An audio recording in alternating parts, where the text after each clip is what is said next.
우리는 온종일 똑같은 문제로 투덜거리는 버릇이 있다. 누구나 오랫동안 반복해온 불평이 있고, 이런 불평은 아주 사소한 일로도 튀어나온다. 나는 이것을 반사적 불평이라고 부른다. 반사적 불평은 심각한 일이 아니어도 저절로 나온다. 조금이라도 의지가 약해지면 이때다 하고 중얼거리게 된다. 또한 주먹이나 동정을 받고 싶을 때 나오기도 한다. 불평은 문제 해결에 아무런 도움이 되지 않았다. 내 불평으로 나와 주변 사람들의 상황이 나빠지기만 했다. 솔직히 잘해보겠다고 하는 일이라곤 투덜대기, 소리 지르기, 잔소리뿐이었다. 불평하다 보면은 잘못된 것에만 온통 주의를 집중하게 된다. 잘 되고 있는 일에 대해서는 기쁘게 생각할 겨를이 없다니 얼마나 안타까운 일인가? 불평하면 위안을 얻을 수 있을까? 불평하면 원하는 것을 단기간에 얻을 수 있을까? 솔직히 불평은 행복에 아무런 보탬이 되지 않으며 나쁜 기운을 불러들이게 일수이다. 그래서 나는 습관처럼 달라붙어 내 일상을 오염시키는 불평을 없애려고 온갖 수단을 다 동원했다. 이런 과정에서 21일 연속 불평을 그만두는 도전이 탄생했다. 이 도전으로 내 삶이 얼마나 바뀔지 궁금했다. 새 아이들과 직장에서 고객들에게 부부 사이에 집안일 할 때, 장볼 때, 스케줄 짤 때 등 삶 전체에서 불평을 완전히 없애며 어떤 일이 일어날지 궁금했다. 이 도전은 일종의 게임, 그보다는 하나의 실험으로 시작되었다. 나는 본래 호기심이 많은 성격이라 나 자신을 위해 이 도전을 하고 싶었다. 21일 동안 불평하는 습관을 바꾸는데 의식적으로 전념할 수 있다면 어떤 일이 생길까? 마치 봄맞이 대청소를 하는 것처럼 말이다. 나는 이 표현이 좋다. 겨우내 묵은 것들을 걷어내듯 21일 연속 모든 형태의 불평을 싹 없애는 것이다. 정말 힘든 도전이었다. 처음에 내 블로그를 방문한 사람들은 이 도전에 실패할 거라고 장담했다. 그러나 한 가지는 확실하다.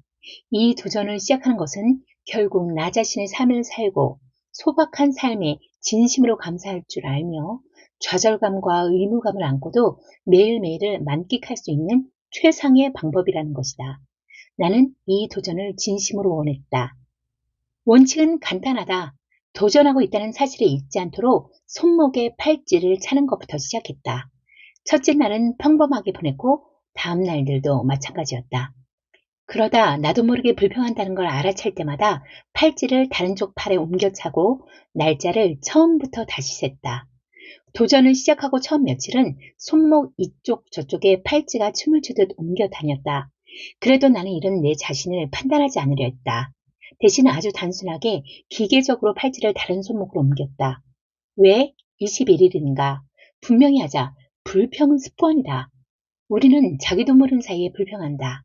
나는 이 사실을 분명히 알 수 있었다. 그러나 문제는 앞서 살펴본 것처럼 불평이 우리 삶에 적지 않은 영향을 미친다는 점이다. 습관이라 의식하지 못할 정도로 몸에 배어있다. 사무실에서 나와 자동차에 올라타자마자 담배에 불을 붙이거나 엘리베이터에 오르자마자 휴대폰을 켜는 것 같은 반사적 행동이다. 이런 행동들은 일상의 일부가 되고 의식하지 않고 하게 된다. 사람들은 하루 평균 15번에서 30번 정도 불평한다고 한다.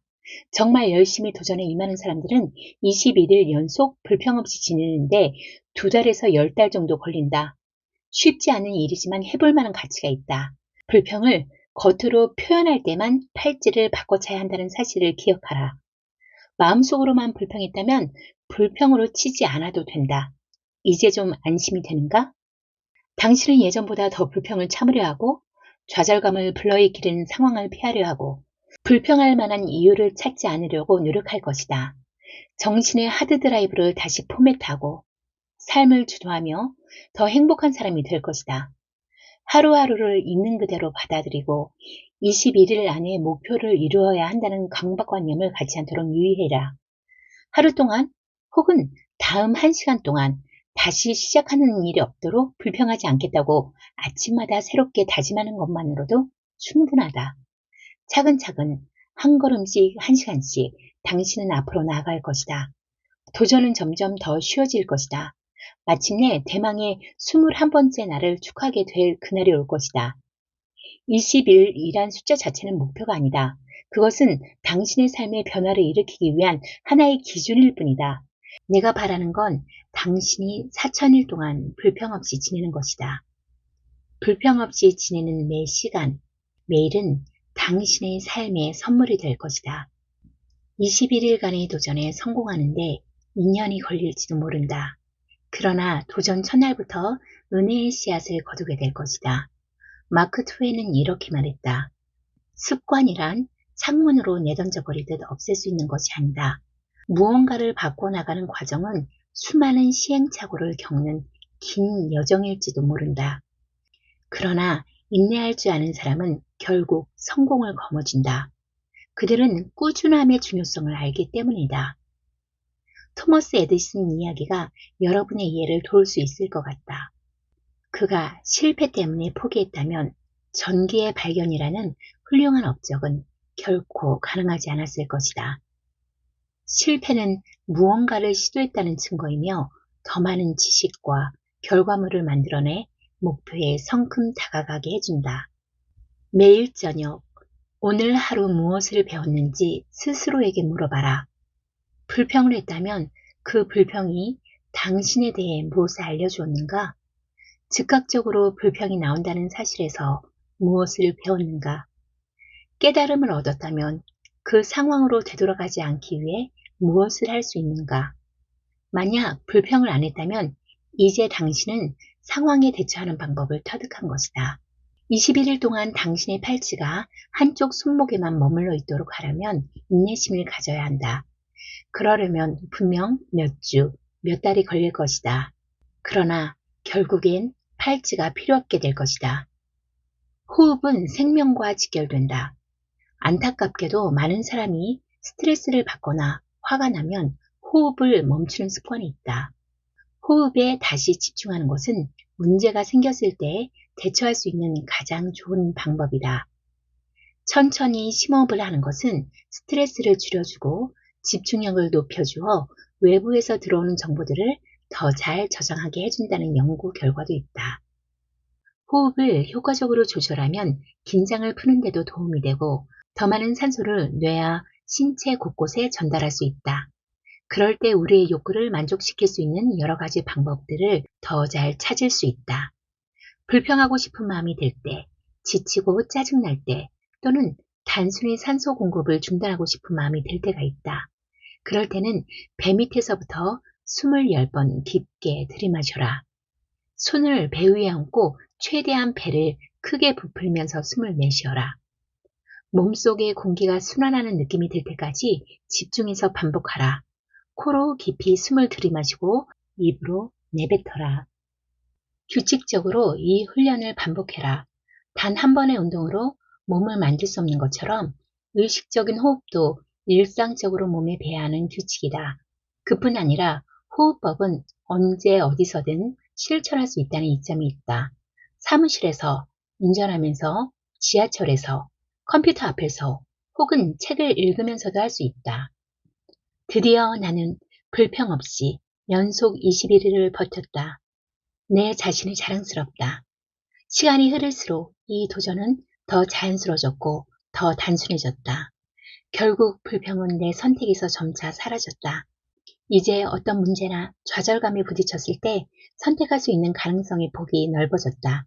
예를 들면 다음과 같다. 첫 번째, 관점을 바꿀 수 있다. 두 번째, 상황을 나에게 가장 좋은 쪽으로 되도록 빨리 바꿀 수 있다. 세 번째, 인내할 수 있다. 네 번째, 문제가 재발하지 않도록 조절하거나 피할 수 있다. 이제 더는 불평을 생각하지 않는다. 이것이 큰 위안이 된다. 장애물을 없애버렸다고 생각하니 안도감이 든다. 나를 오염시키고 내 삶을 만끽하지 못하게 하는 장애물. 나를 가로막고 피해자로 만드는 동시에 비난하는 사람으로 만드는 장애물 말이다. 이 도전을 시작하고 연속 21일 동안 불평하지 않겠다고 다짐하면 구체적인 낙관론을 키워나갈 수 있다. 이를 통해 자유로워지고 힘을 얻게 될 것이다.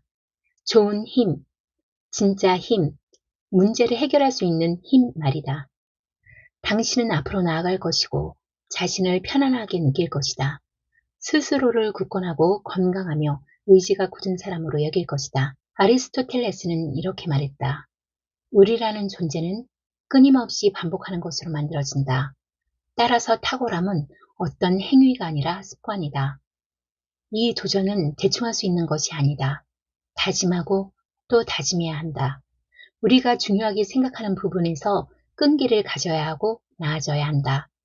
성공하는 사람들은 공통적으로 인내라는 자질을 갖고 있다.